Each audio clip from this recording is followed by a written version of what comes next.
Hoje eu tenho a honra, né, de trazer aqui o deputado estadual Cleiton Oliveira, mais conhecido como Professor Cleiton. Tudo bom, Professor Cleiton? Beleza, Cadu?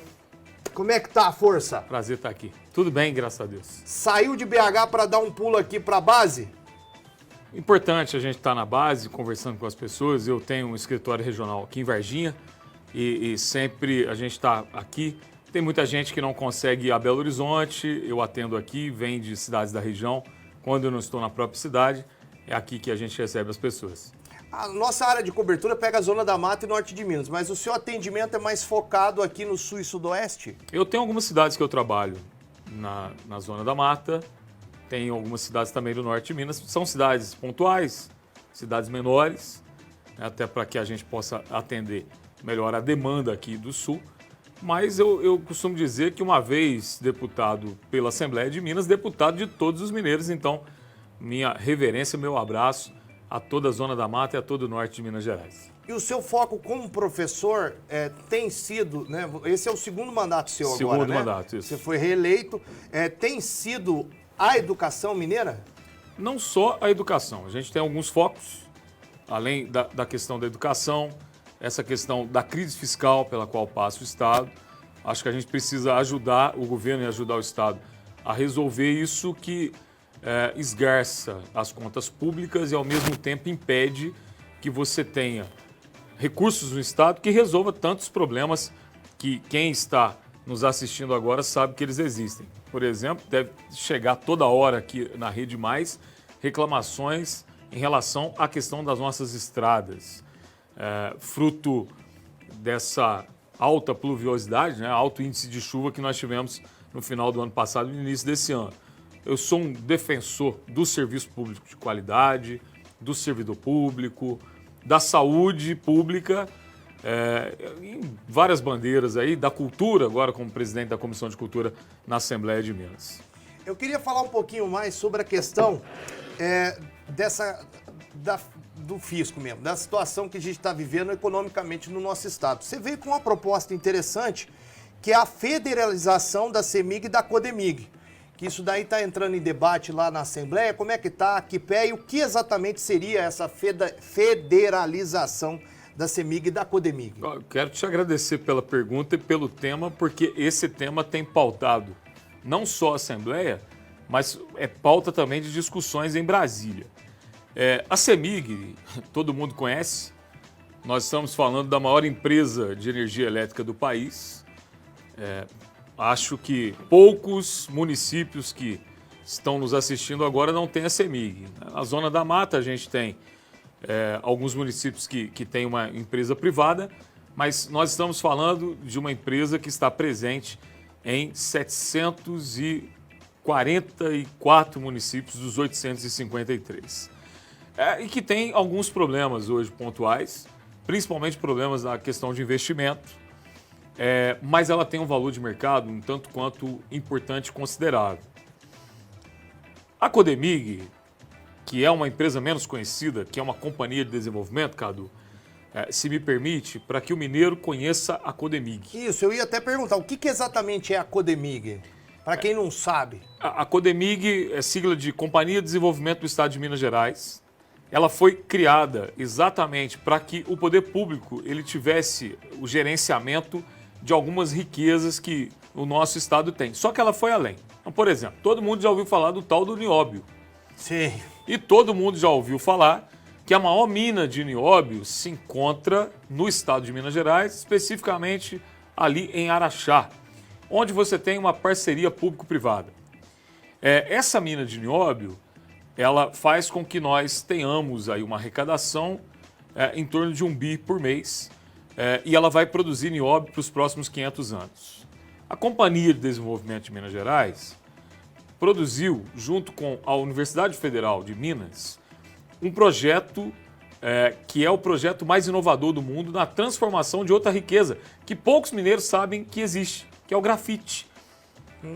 A tecnologia de transformar o grafite em grafeno, que é um dos minérios hoje com a maior rentabilidade. Nós estamos falando aí de 1 quilo de grafeno aliás, de 1 quilo de grafite que, transformado em grafeno, ele tem uma renda aproximadamente de 500%. Me desculpa a ignorância, mas o grafite pra mim sempre foi em lapiseira, em lápis, H2B, que eu gostava de desenhar. O que exatamente se faz com o grafite e com o grafeno? Faz o que você acabou de fazer aí, ó. Você tá com o seu celular na mão. E aí, para esse celular funcionar, ele tem uma bateria e alguns aparelhos usam a tecnologia do grafite. Faz, por exemplo, bateria de carro elétrico. Então, nós estamos falando aqui... Alta tecnologia. Alta tecnologia. E uma tecnologia que foi importada da Indonésia e Minas Gerais fez com que nós hoje tenhamos uma tecnologia 10 vezes maior do que aquela que nós aprendemos deles lá. Com uma riqueza imensurável. Outro detalhe que eu acho que pouca gente vai saber do que eu estou falando aqui.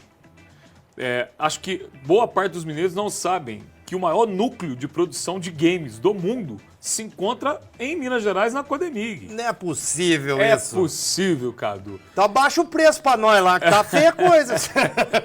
Mas é impressionante. Além, por exemplo, aqui, quem é do sul de Minas ou quem não é, mas já ouviu falar do Parque das Águas de Caxambu, Sim. Onde você tem ali algumas fontes que só existem ali em Caxambu, em Lambari, os termas de Poços de Caldas.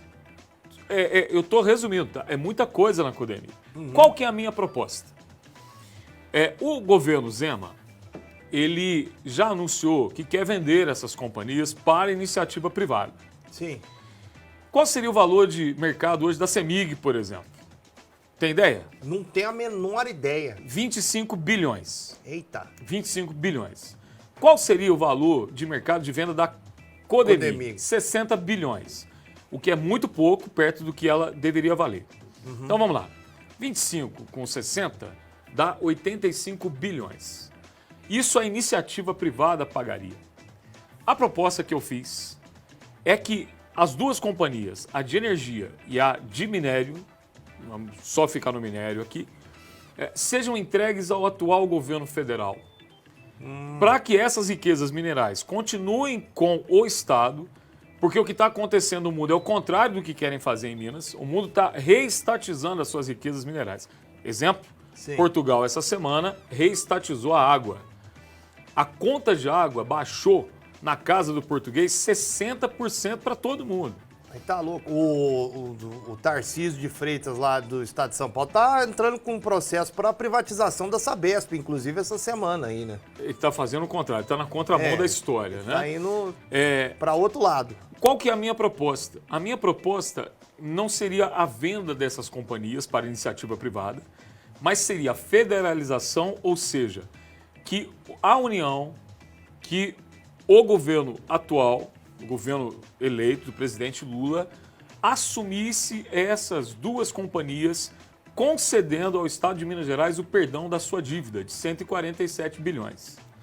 Ao perdoar a dívida, tendo essas companhias como garantia do pagamento, nós daríamos ao governo Zema tranquilidade que hoje ele não tem. Eu acho que o governador não dorme direito, porque ele tem uma liminar no Supremo Tribunal Federal que, se caso ela caia, o governo de Minas tem que pagar 9 bi anual para a União. Ao mesmo tempo, essa incerteza e insegurança fiscal, ela impede que o Estado tenha o fluxo de caixa para resolver, por exemplo, o salário do piso, resolver o piso salarial dos professores, a recomposição das perdas salariais da segurança pública, a valorização dos profissionais de saúde, e também essas questões de infraestrutura que são tão necessárias para que o Estado ele possa devidamente crescer economicamente como a gente espera. Mas a partir dessa sua ideia, a autonomia, o Estado teria autonomia para trabalhar com essas duas empresas ou ficaria a administração total com a federação, com o governo federal? A proposta ela estabelece o seguinte, nós entregaríamos para a União a gestão das duas companhias, condicionando que, quando o Estado pagasse todas as suas dívidas, as mesmas seriam devolvidas ao Estado de Minas Gerais. Que eu acho que nunca vai acontecer, mas é uma garantia de que riquezas minerais não serão entregues nas mãos de companhias estrangeiras e a nossa energia que ela não seja entregue nas mãos do capital estrangeiro. Tem um negócio que eu falo para as pessoas, né? Muita gente fala assim, tem que privatizar a CEMIG. A pergunta que eu faço, onde que energia elétrica no mundo é privada? Nos Estados Unidos, para você ter ideia, quem está nos assistindo, que é um estado que oferece incentivos à iniciativa privada, na maior parte dos estados americanos, sabe quem controla a energia? O exército americano. É porque é uma questão de segurança nacional, né? Exatamente. Se houver uma guerra, é o que está acontecendo, inclusive, na Ucrânia, né? Eles vão na onde há o abastecimento de combustível, eles vão tomando esses postos e esses pontos estratégicos, porque quando você consegue eliminar essa possibilidade do seu inimigo ter uma fonte de energia elétrica ou de combustível ou de alimento, é mais fácil a rendição desse inimigo, né? Exatamente. Mas tem um outro detalhe. Vamos imaginar o seguinte, ó.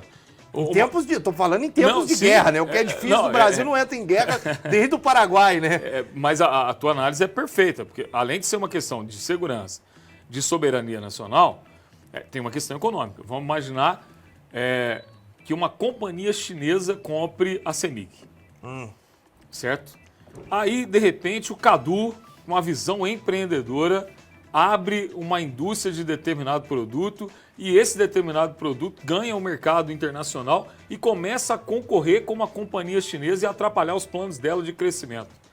Como é que a China, né, ou qualquer outro país inviabilizaria a concorrência aqui em Minas Gerais, não fornecendo energia para o Cadu e para a sua empresa? Então nós estamos falando de um setor que é um setor que não se privatiza e com a possibilidade de dar à União um presente. Sabe por quê? Sabe qual que é o efeito prático da federalização da CEMIG? A União volta a ter o controle acionário da Eletrobras, que foi privatizada de forma muito equivocada no governo anterior. Então, do governo anterior até tinha essa coisa de que seria vendido até por uma empresa chinesa, né? Chegou a acontecer isso daí, não? Uma empresa chinesa, que na verdade é um pool, né, de empresas que compraram, e boa parte dessas empresas são chinesas. Isso é complicado demais.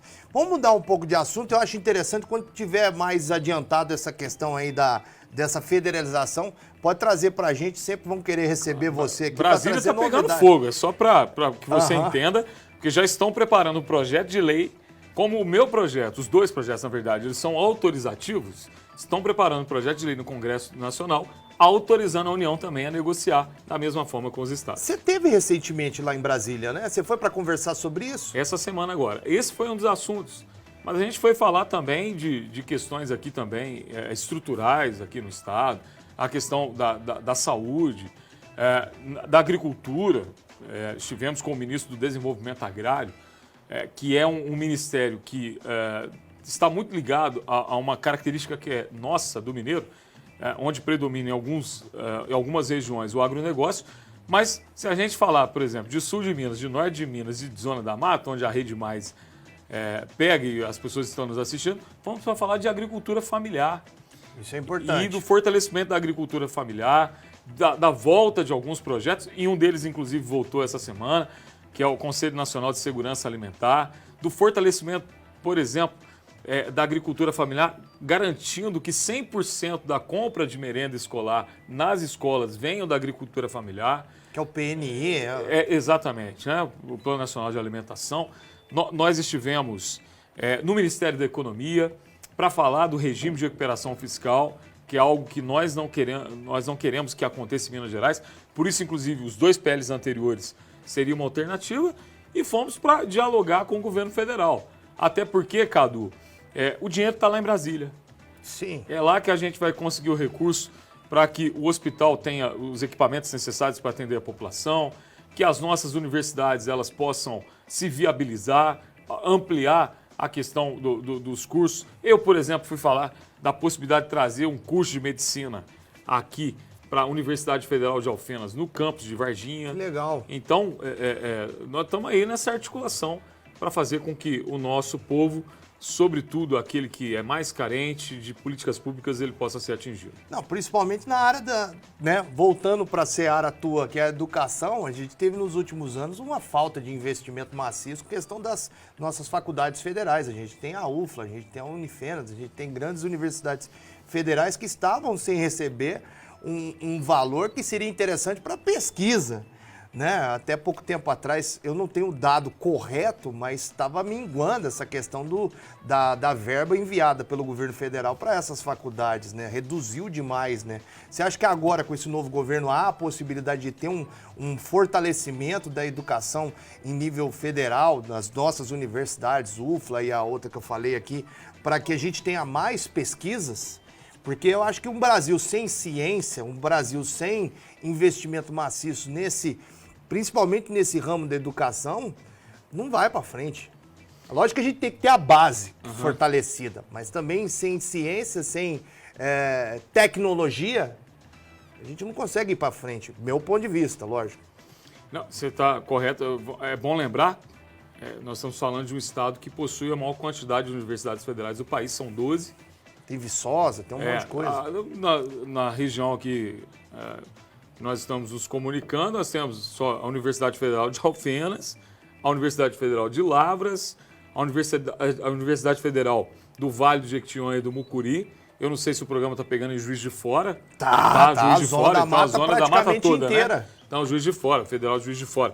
Só para você ter ideia, o ano passado, quem acompanhou a Universidade Federal de Uberlândia, ela termina o ano com R$75 mil em caixa, sem condição de pagar os terceirizados, né? Então, nem banheiro estava se lavando lá.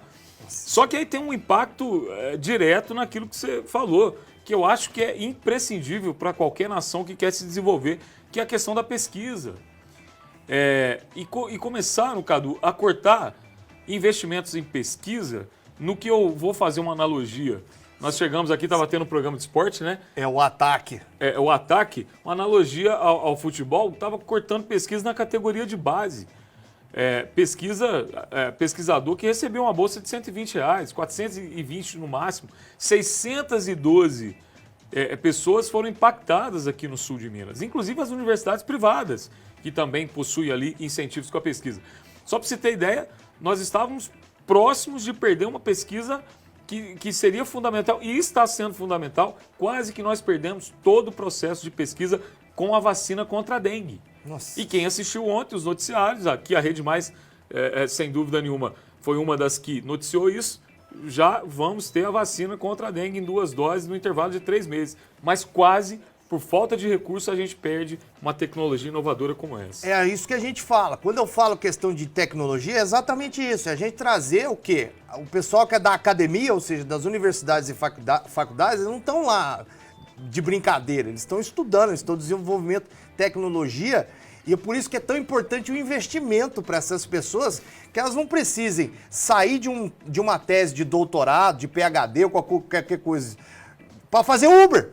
Entendeu? Que é o que estava acontecendo, a gente estava acompanhando isso. Só para complementar o que eu falei ali, investimentos em universidades federais caíram 50% no último governo.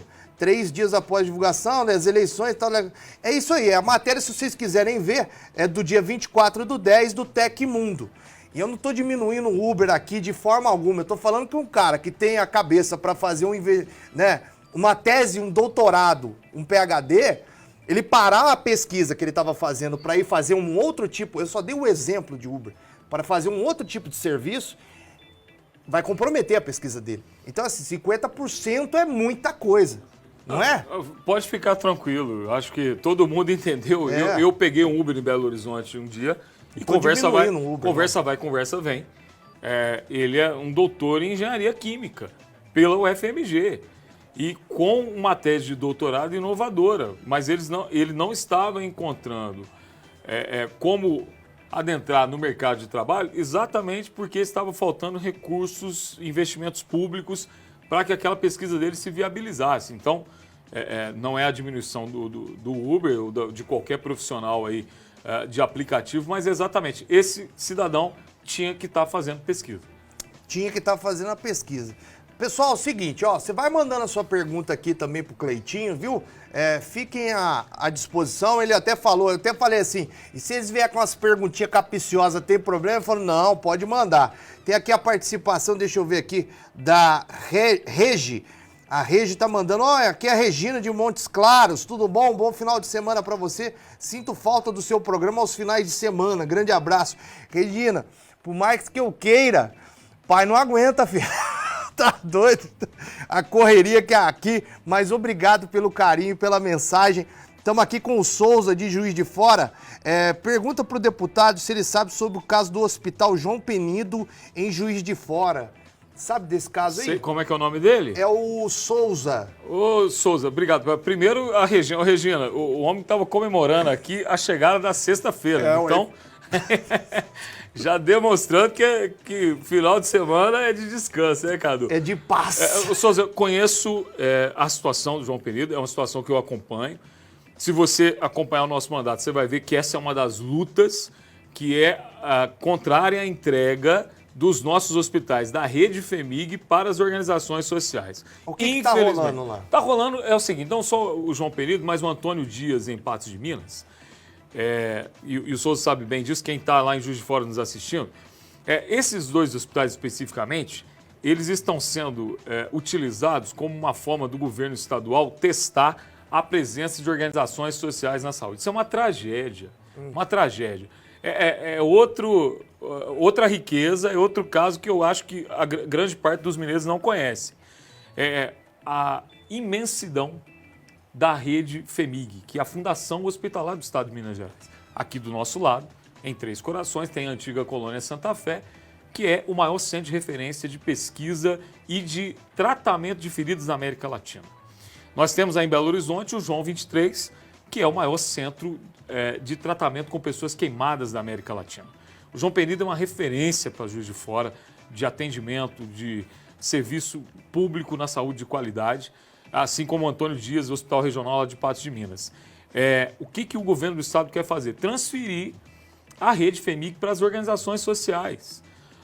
Esse é um modelo falido, Cadu. Você, que é uma pessoa antenada, um jornalista bem atento, você lembra o que aconteceu no Rio de Janeiro com as OS? Casos de corrupção, precarização do serviço. Então, nós, inclusive, adentramos para o Souza aí com uma ação no Ministério Público para impedir que a rede FEMIG e, especificamente, o Hospital de Juiz de Fora seja entregue a uma organização social. O professor Cleito, que eu estava falando até agora, o Cleitinho, mas não confundam com o senador. Cleitinho é para nós aqui de Varginha, da região, a gente chama carinhosamente de Cleitinho, mas professor Cleito, ele foi eleito aí o novo presidente da Comissão de Cultura do Estado de Minas Gerais. O que é exatamente esse cargo? A Assembleia Legislativa, ela conta com 22 comissões permanentes, que debate e discute os diversos temas. O deputado ele pode exercer a sua função em 2 dessas 22. Eu sou membro permanente da Administração Pública, que é uma das grandes comissões da Casa, são 3 grandes comissões, a de Constituição e Justiça, de Fiscalização Orçamentária e de Administração Pública. E fui eleito presidente da Cultura. Eu era membro da Comissão de Educação, mas eu percebi que a nossa cultura ela precisava ser abraçada e aí essa comissão ela é uma comissão que debate a questão das nossas festas, como essa citada, os grupos culturais, também a cultura material e a cultura imaterial, entra a questão da religiosidade, os caminhos que a gente tem, o nosso queijo, a nossa cachaça e também algo que a gente percebeu ao longo desses últimos anos na Assembleia Legislativa. É algo que eu sempre digo, sabe, Cadu, e digo para o povo mineiro. Uma coisa que eu percebi, não falta dinheiro. O que falta é alguém para indicar o caminho para as pessoas que dependem do poder público para saber onde vai buscar esse dinheiro. Vou dar um exemplo. Olha o que a Comissão de Cultura tem nas suas mãos nos próximos meses. Nós temos uma lei, você conhece muito bem, que é a Lei Paulo Gustavo. Sim. Que vai distribuir, só para o estado de Minas Gerais, 580 milhões de reais. Esses 580 milhões de reais, quem pode captar? Aquela senhora que trabalha com artesanato, lá em Montalvânia, em Guidoval, aquela pessoa que trabalha com audiovisual e faz o seu documentário aqui em Varginha, em Passos, em Arcos, em Formiga, aquela pessoa que tem um grupo de congada, de folia de reis, e que precisa comprar instrumento, roupa, precisa se manter. Então não precisa ser um Luan Santana para captar isso de daí. maneira alguma. O papel da Comissão de Cultura é exatamente apontar para os gestores públicos que a gente percebeu que essa é uma grande dificuldade. Uma cidade, por exemplo, como Varginha, que vai ter direito a R$1.300.000, você tem aqui pessoas dentro da Fundação Cultural que já têm a expertise para captação de dinheiro. Mas a grande maioria dos municípios menores, e que poderia ajudar o seu artesão, poderia ajudar o seu produtor de leite, de queijo, não sabem como captar.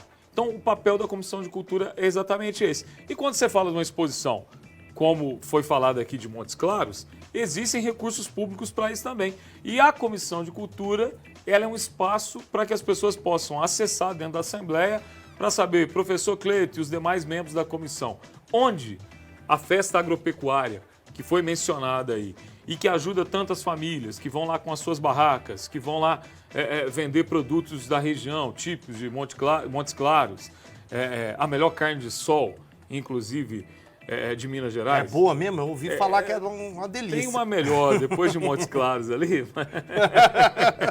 que é de uma cidade chamada Mirabela, mas a de Montes Claros não fica rivaliza com Rivaliza, ela. tem lá a nossa manteiga de garrafa e coisas boas ali também, né?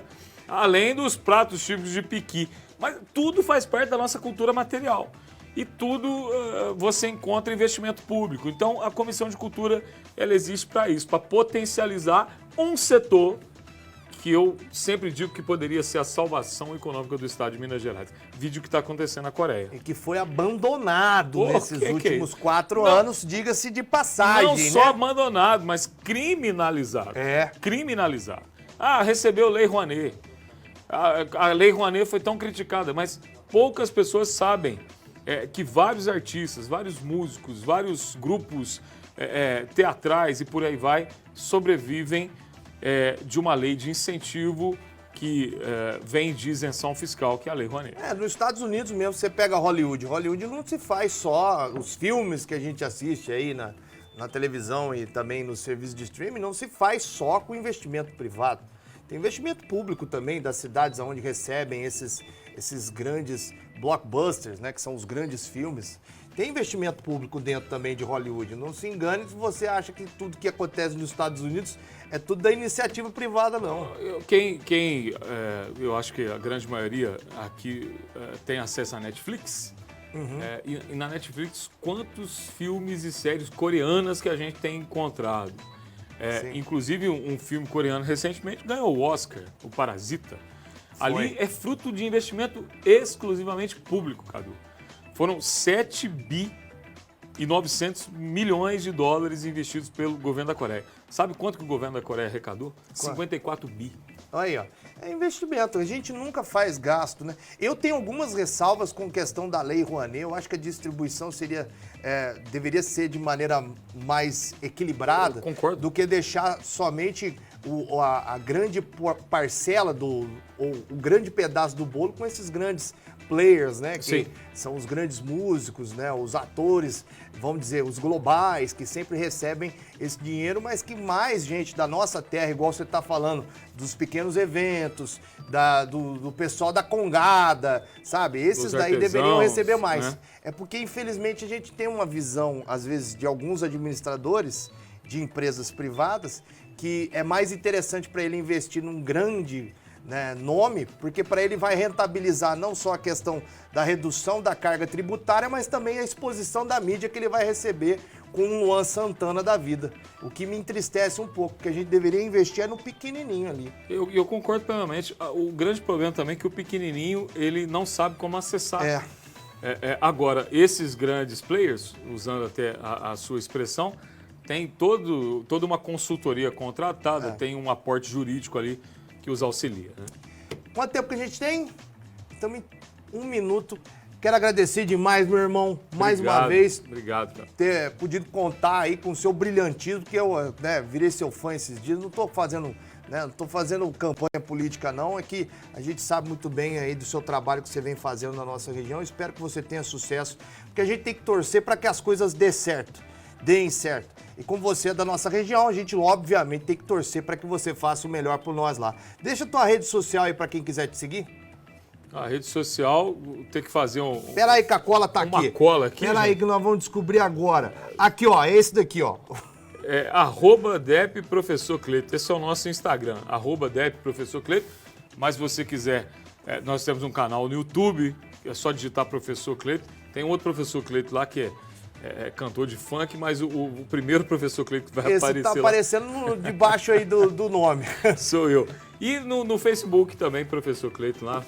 Além do Twitter, segue no Twitter, que eu gosto bastante do Twitter. Tá certo. Muito obrigado, professor Cleiton.